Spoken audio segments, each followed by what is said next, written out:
Ads. Well, the latest VA horror story. A 68-year-old Vietnam veteran died last year after a nurse's aide failed to monitor him because she was, quote, and she admitted, too busy playing video games.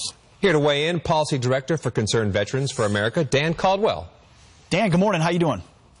I'm doing great. Wish we were talking about something better, but I'm glad to have be on this morning. Of course. Obviously, a terrible story here. 16-year-old Vietnam vet at a Massachusetts VA medical center was supposed to be checked on hourly because he could suddenly go into cardiac arrest, except this nurse admitted she didn't check on him because she was playing video games. What else happened, and what is happening to this VA worker? Well, you know, Pete, I know you and everybody else at Fox have been covering these stories for years. Unfortunately, they're just not shocking to me anymore. But here's the good news, is that under this administration, it's important to note that this occurred a year ago under the Obama administration. They are now actually able to finally fire and get rid of these people because of a bill that President Trump signed into law called the VA Accountability and Whistleblower Protection Act. I was honored to stand behind the president as he signed it into law.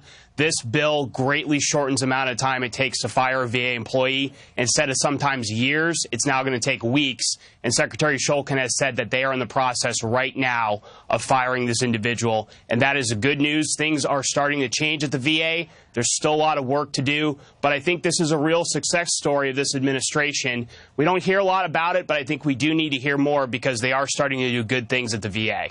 Why has it been so difficult? I hear all these things and read comments about it. Well, we're looking forward to working with Congress.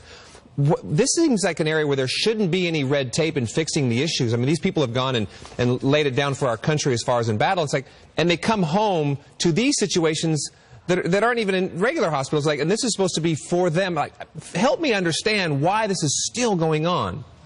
Well, I think that's a great question, and these are 90-10 issues. 90% of Americans think it should be easier to fire bad VA employees. 90% of Americans, and both veterans and non-veterans alike, think veterans should have the ability to go in the private sector and use their VA benefits if they aren't getting good care at a VA hospital like this veteran was.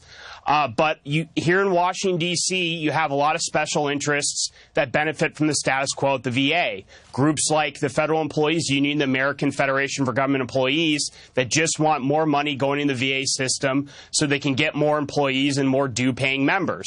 They have a vested interest in preserving the status quo, and they spend a lot of money on elections. They support a lot of politicians, mainly Democrats, but even some Republicans, and they go to them and say, you have to block VA reforms. You have to keep the status quo to protect our members. Briefly, we don't have much time. The next step is giving veterans a choice, as you alluded to. There's been some improvement there, but where is Congress on getting a real bill passed so that a veteran can take their money and go to the private sector if they're not being served by the VA?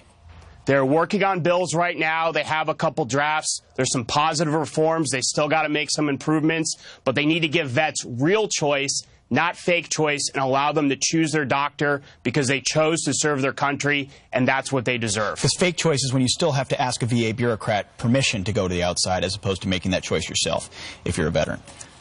That's absolutely the best way to sum it up. The veteran should have the choice, not the VA bureaucrat. Dan Caldwell, thanks a lot. We appreciate your time. Thank you.